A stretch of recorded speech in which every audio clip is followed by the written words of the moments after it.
Back in the early 70s, Jerry Tagge had the look of a champion, but that look was deceiving. My time in Lincoln actually was the greatest time of my life. In a lot of ways, it was the most confusing time of my life. Tagge says the only place he ever really felt comfortable was right here on the football field. But off the field, he was scared. Fellowshipping, communication, anything like that I was very uncomfortable with, very unsure of myself. The struggle didn't get any easier for Tagge after he left Lincoln to play professionally. Now I'm in Green Bay playing with the Packers, and I mean, it got to the point where, you know, all I cared about was getting away, and the easiest way for me to get away was, you know, alcohol, basically. Jerry Tagge was an alcoholic. After 3 decades of addiction, his life hit rock bottom 6 years ago. I was drinking in my car driving home from an appointment up in Norfolk, and I was pulled over and I was stopped, and I got a DWI, and you know, that was at the time probably a low point in my life, but that was the best thing that's ever happened, really.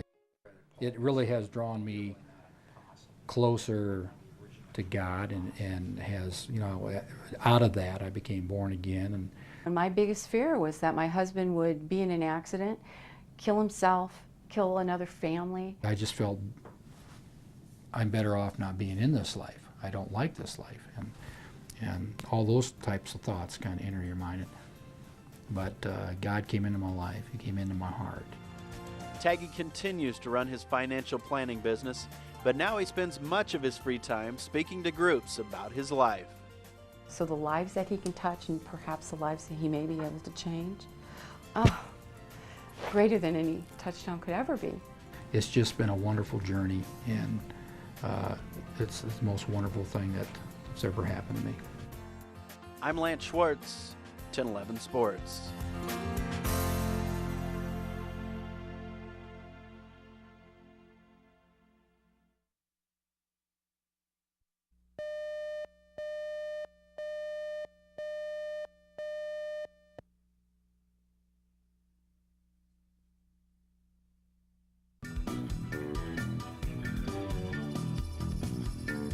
You just felt kind of sick. You couldn't believe that it was your child at such a young age that never smoked and never chewed, and that could have anything like this happen to him, and that. The doctors had told him, Scott, you may never speak again.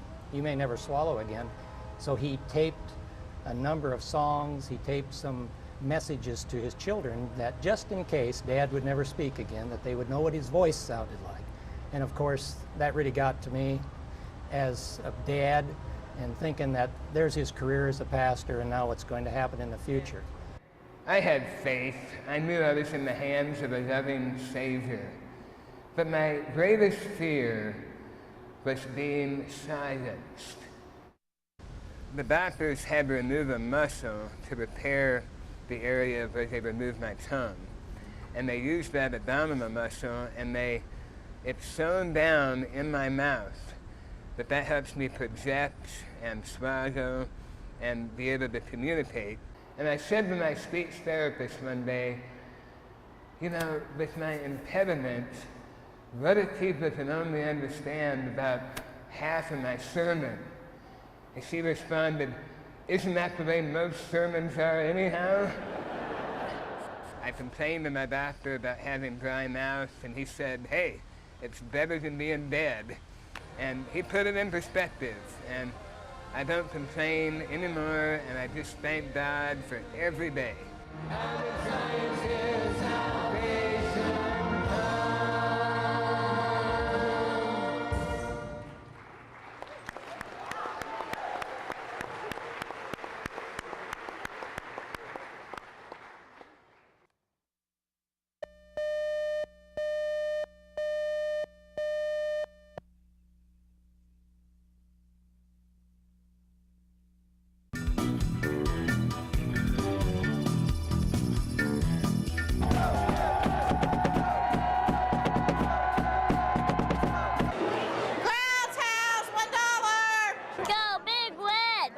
the first 5 games at home have been really fabulous for our team, and I think for our fans. We've had a fun time, but now it's time to get out here and play on the road and show we can win on the road too.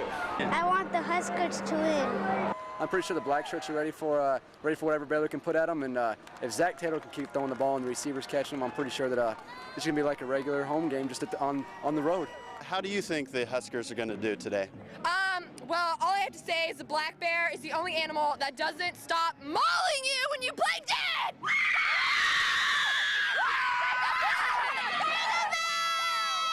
They are a road team and a home team, and they're going to play awesome today. The black shirts are going to be on their game, the offense is going to be on their game, and they're going to play awesome.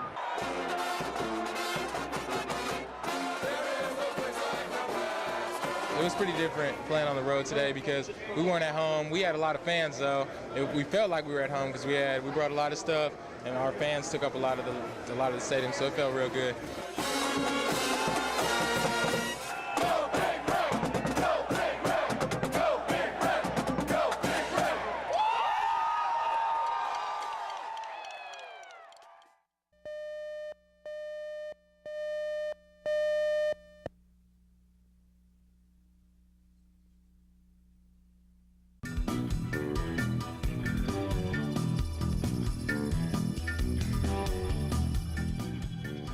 All of a sudden we realized, my goodness, we have 7 sets. I'm Ricardo. I'm Chris Cifuentes. I'm Mariah. I'm McLean. Reeds. I'm Ashley. I'm Autumn. Jones. I'm Dion. I'm Diamond. Jackson. I'm Cole. I'm Kaylin. Fast. Christian. Cameron. Schleicher. I'm Peyton. I'm Conrad. Scott. We've watched these kids grow from the time they've grown up, so it's just kind of interesting. We've kept them in different classrooms so that they aren't in the same classrooms, but they each have their own unique personality, and they are their own unique person. Ricardo likes rock stars, and I like builders. And he has stitches. He never got stitches. We don't look alike, but we have the same personalities. The coolest thing about being a twin is that you always have somebody to wrestle with. I like playing basketball. I like playing football. He was born first, and I'm taller. He's wearing different clothes. Do you guys like being twins? Yeah. We can tell everybody apart except Cameron and Christian. They're a lot more difficult to tell apart because they're identical. It's really cool to be a twin.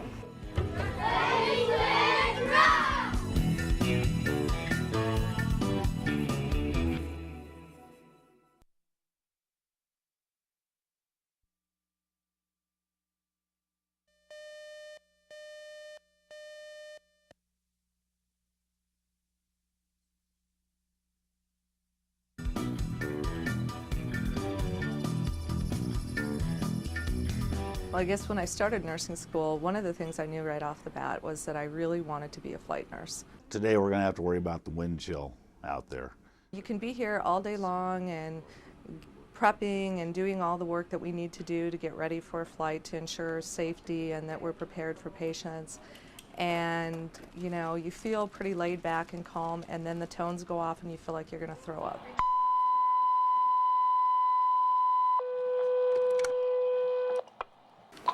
StarCare medical crew copies. Your adrenaline just kicks into high gear at that moment, and you're like, what am I going to find? Where am I going? What am I going to pick up? And hopefully we can handle it. You run out to the aircraft and get in the aircraft and get buckled in and ready to go. Your adrenaline's in high gear. You're looking at what are the worst case scenarios that I can come up with, and how am I going to deal with this? And you're thankful at that point that you have your partner sitting beside you, because you need all the hands that you can get in a very enclosed, small space. The golden hour is what really matters. And that golden hour doesn't start from the time that you pick the patient up. It starts from the time that that patient actually is involved in an accident. I love this job. I really, really like this. I can foresee myself doing this type of work for a long time to come.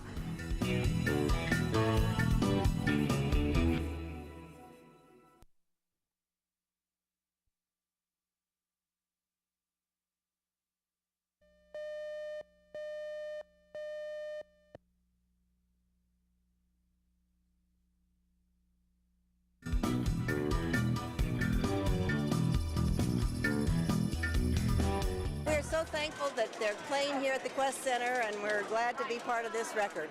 It's pretty cool. Yeah, it's amazing. I love volleyball, and I love the Husker women. Just had to be here for the girls, show them support.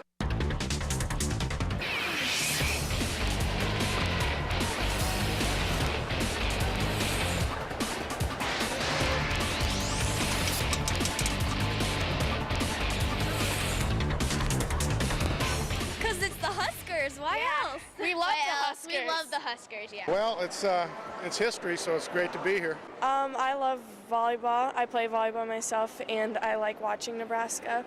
So I figured this was a great opportunity. I just felt like it was our duty to come out here and support the team. Hope you're gonna win. Paving rocks, go on you. I would say at least over 15,000 people tonight. That's a lot of people. Well, we just got here, but it looks really exciting. We can't wait to go in and see what's going on. Half the state's here. It's all red. And for once, Nebraska's got a Florida team in their home court. Go Huskers. I think it's amazing just that everybody can come out and show their support for Husker volleyball. It's not just all about football. I'm glad volleyball gets some recognition now. Yeah, I mean, the crowd was phenomenal, and it was amazing. You can't really describe it. We're going to San Antonio. Woo-hoo!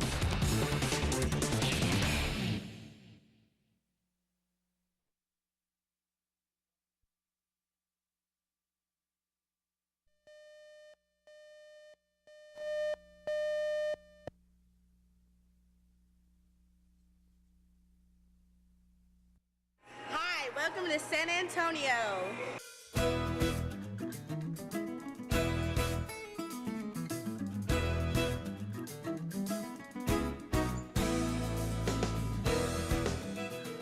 For history buffs, San Antonio is a mecca.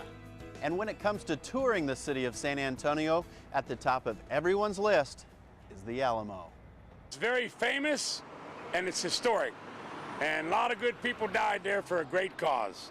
It not only put Texas on the map and gave us our independence, but it helped the whole United States get an independence. Coming in a close second on that things to do list is a boat ride on the 3-mile-long river walk. Baylor County Courthouse. Cornerstone was laid in the late 1800s. We have great tour guides. We have great service. They take you around the Riverwalk basically and give you a brief narrative of some of the history of the Riverwalk. And for something a little less traditional, there's always Ripley's Believe It or Not and the Wax Museum. Gives visitors a chance to stand up next to or sit by their favorite movie stars. And that's all I got to say about that. We've had a great experience. The people have been very friendly. I think the most important part of the trip is the history of this area. The river walk is beautiful, but actually I think they'll just enjoy coming to a city with this much to offer. I'm Lance Schwartz, 1011 This Morning.